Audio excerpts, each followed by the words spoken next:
안녕하세요. 정보와 세상을 바꾼다 인포뱅크입니다. 이번에 전해드릴 내용은 바뀐 베이징의 기조, 경제보다 안보 우선, 외국 기업 단속 강화하는 중국에 대해서 한번 알아보도록 하겠습니다.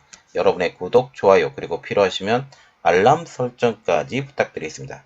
현재 중국의 기조가 점차적으로 나쁜 쪽으로 바뀌고 있습니다.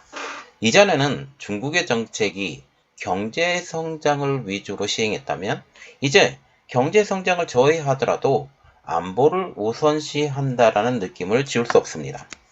최근 중국의 해외 기업들에 대한 압박 강도는 점차 늘어나고 있는 행보이죠. 그 대표적인 것이 바로 최근 국가안보국 장관에 임명된 천이신. 그는 시 주석의 신복 중에 한 명으로 미국 기업의 중국 지사 압수수색, 메인 컨설팅사의 직원 체포 등 거침없는 행보로 글로벌 기업에 충격을 주고 있는 인물입니다. 겉으로는 외국 투자를 환영한다면서 중국 내에 진출한 외국 기업들을 단속하고 있는 모습을 보여준다라는 것이죠. 자, 그래서 이번에 알아볼 내용은 바뀐 베이징 기조, 경제보다 안보 우선, 외국 기업 단속 강화하는 중국입니다. 현재 중국의 기조는 확연히 바뀌고 있습니다. 미중 갈등이 격화되고 있는 가운데 미국과 대응하기 위해 거친 몸부림을 보이고 있다는 것입니다. 그것을 진두지휘하는 인물이 바로 국가안보국 장관인 천이신. 시 주석은 천을 국가안보국 장관에 앉혔다는 것은 현 시점에서 미국을 견제할 날선 칼이 필요했기 때문입니다. 이는 중국 공산당 정치적 의제의 우선순위가 경제 발전에서 국내 안보로 옮겨가고 있음을 보여주는 것입니다. 시 주석 이전의 중국 지도자들은 중국 경제를 미국과 기타 서방 국가 경제와 통합하는 데 초점을 맞추면서 국내외의 자본주의 세력을 포용하는 데 초점을 맞추고 있었죠. 그런데 시 주석은 중국이 당의 이데올로기적, 경제적 안정을 서방에 대항 수호하기 위해서 더 많은 노력을 기울여야 한다고 믿고 있는 것입니다. 이 같은 중국의 기조 변화는 중국 내 기회를 엿보며 종종 워싱턴의 뜻을 거스르며 베이징을 지지했던 미국 기업들을 위협에 빠뜨리고 있는 것입니다. 지난 10일 미국 상공회의소 회장 겸 CEO인 수장 클라크는 워싱턴에서 중국에서 활동하는 미국 기업에 대해 위험이 증가하고 있다라고 지적하고 있을 정도입니다. 그녀는 절대적인 안보를 추구하는 중국의 정책과 관행이 세계를 덜 안전하게 만들었다고 비판하고 있습니다. 자, 그래서 이번에 첫 번째로 알아볼 내용, 중국의 뒤바뀐 우선순위입니다. 현재 중국의 뒤바뀐 우선순위는 중국에 관해 막연한 두려움을 느끼게 만들고 있습니다. 실제로 일부 서구 기업은 기술 및 기타 민감한 분야에 대해 중국과의 연구 작업을 중단하고 있죠. 여기에 미국의 제재도 들어가 있는데 요즘 미국과 같은 경우는 중국에 대한 제재가 점점 들어가고 있죠. 그리고 미 하원에서 이런 법안이 발의가 됐습니다. 중국의 조인트 벤처 그리고 기술 협력을 하지 마라. 그리고 자본을 중국 첨단 기업에 투자하지 마라 라고 얘기를 했답니다. 이것은 이미 여러 번 여러분들에게 올려드렸기 때문에 그 내용을 한번 확인해 주시면 되겠고요. 그리고 중국 주식을 추천을 전문으로 하는 회사를 포함한 월스트리트 분석가들도 중국 정부의 감시가 강화되어 중국 내에서 어떤 문제가 생길까 전전긍긍하고 있을 정도입니다. 이는 장기적으로 외국 기업들의 투자를 막고 있는 원인이 되기도 하죠. 많은 이코노미스트들은 중국의 이익 감소 및 경제 둔화로 인해 외국인 직접 투자가 앞으로 더욱 감소될 것으로 예상하고 있습니다. 중국 주식에 대한 글로벌 투자자들의 관심도를 측정하는 MSCI 중국 지수는 올해 초 고점 대비 벌써 20%나 하락했습니다. 20%가 하락했다는 것은 5분의 1의 자본이 날아갔다라고 보시면 되는데요. 해외 투자자들의 이러한 중국 투자 욕구가 약해지면서 이미 내수 부진, 실업률 증가로 어려움을 겪고 있는 중국 경제에 더욱더 큰 타격이 되고 있습니다. 특히 내수부진과 같은 경우는 세계적인 인플레이션 그리고 중국의 물가 상승 여기에 지금 많은 인구가 코로나19로 사망한 것 여러 가지 것이 다 지금 섞여져 있고 실업률 증가와 같은 경우는 지금 많은 외국계 기업들이 국외로 탈출하고 있는 이러한 것들 때문에 실업률 증가 때문에 어려움을 겪고 있는 중국 경제다라고 보고 있는데 중국 경제가 이렇게 되면서 지금 외국에 들어온 자금이 반드시 필요한 상황에서 이게 더 어렵게 되는 것이죠.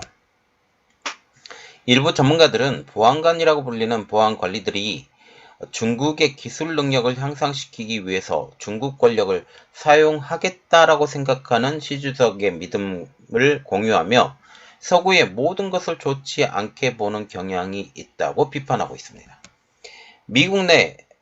중국 내 미국 기업의 자문을 제공하는 베이징 소재 변호사인 레스터 로스는 보안관들은 외국인 투자에 그다지 비중을 두지 않는다. 그들은 외국 기업들이 제기하는 위협이 기업에 제공하는 가치보다 더 크다고 생각한다라고 말하고 있습니다. 그래서 중국 공안들 그리고 중국의 지도자들은 이렇게 외국인 투자의 비중을 그렇게 중요치 않게 생각한다 라고 생각을 한다라는 거죠. 그래서 지금 시 주석이 어떤 의지를 보여준 내용에 대해서 한번 더 깊이 들어가 보는데 시 주석은 최근 안보 및 국방 배경을 지닌 사람들을 발탁해 경제 분야의 주요 직책을 맡겠습니다. 이는 이제 경제를 안보와 국방 측면에서 보겠다라는 시 주석의 의지를 보여준 것이죠. 수년 동안 베이징의 최고 정보 책임자였던 천원킹은 작년 말 정치국 의원에 합류했습니다. 그는 스파이 수장으로서 정치국 의원에 합류한 최초의 인물이 되는 것입니다. 스파이 수장, 정보 수집하는 사람이죠. 정보 수집하는 사람, 그리고 억압하는 사람이 정치국 의원이 되었다라는 그런 이야기입니다. 뉴욕에 본부를 둔 싱크탱크 아시아 소사이어티 정책연구소의 우궈광 선임연구원은 정치국의 다른 신입 회원들은 대부분 국방 관련 분야의 경험이 있다라고 분석을 했습니다. 대부분이라는 거예요. 그래서 정치를 아무것도 모르고 경제를 아무것도 모르는 사람이 억압과 이러한 국방 관련의 사람들이 여기 그 정치국에 합류되었다라는 그런 내용이죠. 그들 중 정보기술, 국유기업 및 시장 감독을 포함하여 중국 경제의 핵심 부분을 감독하는 장 쿠워킹 부총리는 중국의 주요 군사 분야에서 20년 이상 근무했었다라고 말하고 있습니다. 자, 이렇게 중국 전체가 지금 굉장히 딱딱해져 가고 있다라고 그렇게 말을 하고 있죠. 그리고 세 번째로 보는 것은 아까 처음에 언급했던 천이신인데 중국 내 FBI와 CIA의 기능을 지닌 이러한 수장이 된 천이시입니다. 천이시는 2022년 10월 우리가 이 날짜가 중요해요. 10월이라는 것입니다. 10월에 국가안보국 장관에 임명이 되었습니다. 지금 10월이라는 그런 의미는 지금 미국이 반도체 제재를 가했던 그 시기에 국가안보국 장관이 되었다라는 것이죠. 시 주석의 칼로 알려진 천이신의 국가안보국 장관 임명은 상당한 의의가 있습니다. 중국에서 국가안보국은 미국의 연방수사국인 FBI와 중앙정보국인 CIA 기능을 모두 관장하고 있기 때문이죠. 시 주석과 천 장관의 관계는 2000년대로 올라갑니다. 시 주석은 2000년대 저장성 서기 시절 당시 천은 그를 보위하는 고위 보좌관을 지냈습니다. 2020년 초 코로나19가 중국 우한을 덮치자 시 주석은 천을 우한에 파견해 도시의 엄격한 봉쇄 조치를 감독하게 할 만큼 그의 오른팔처럼 그의 수호천사처럼 감독하는 그러한 사람이 이 감독으로 보내게 된 거죠. 현재 63세인 천을 보안기구 수장으로 임명해 칼로 이용해서 주요 정보를 노출하지 않겠다라는 의지를 보여준 것입니다.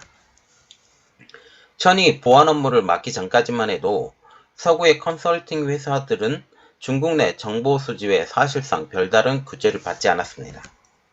보스턴에 본사를 둔 컨설팅 회사인 베인캐피탈은 2020년 외국 기업이 접근할 수 없는 영역의 연구를 수행하지 말라는 경고를 중국 측으로 받았으나 아무런 처벌도 받지 않았습니다.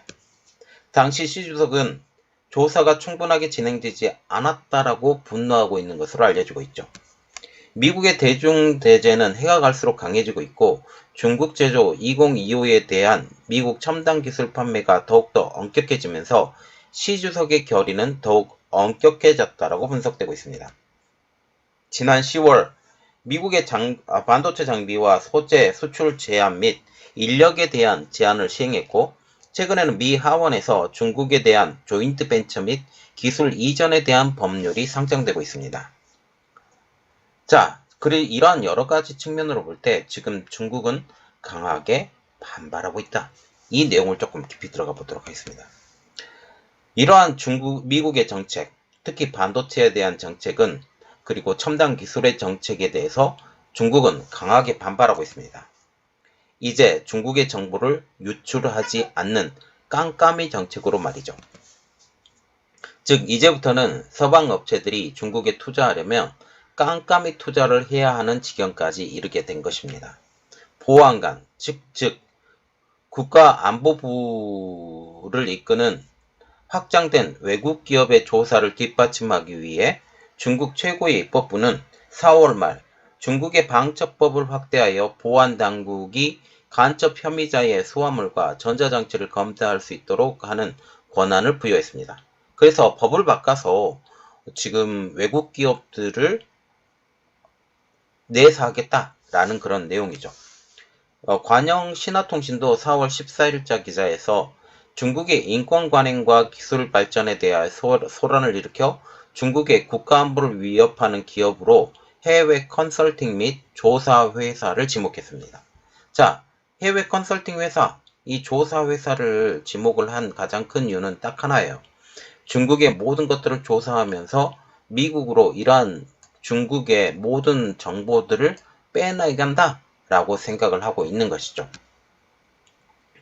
지금까지 표적이 된 알려진 기업 중에는 상하이 사무소 직원이 최근 중국 경찰에 신문을 받았다고 밝힌 경영 컨설팅 회사인 베인캐피탈과 뉴욕에 본사를 둔 실사업체인 민츠그룹이 있습니다. 베인캐피탈의 경우 2020년 시 주석의 분노를 일으켰던 기업이죠. 일본 정부는 중국에서 사업을 하는 자국민 일부가 간첩 혐의를 조사하는 과정에서 구금되었다라고 밝혔습니다. 최근에 한국의 축구 선수도 중국에 구금당했다는 그런 이야기가 나오고 있죠. 지난주 중국 국영방송인 CCTV는 경찰이 상하이와 뉴욕에 본사를 둔 컨설팅 회사인 캡비전을 급습하는 장면을 황금 시간대에 생중계하기도 했습니다.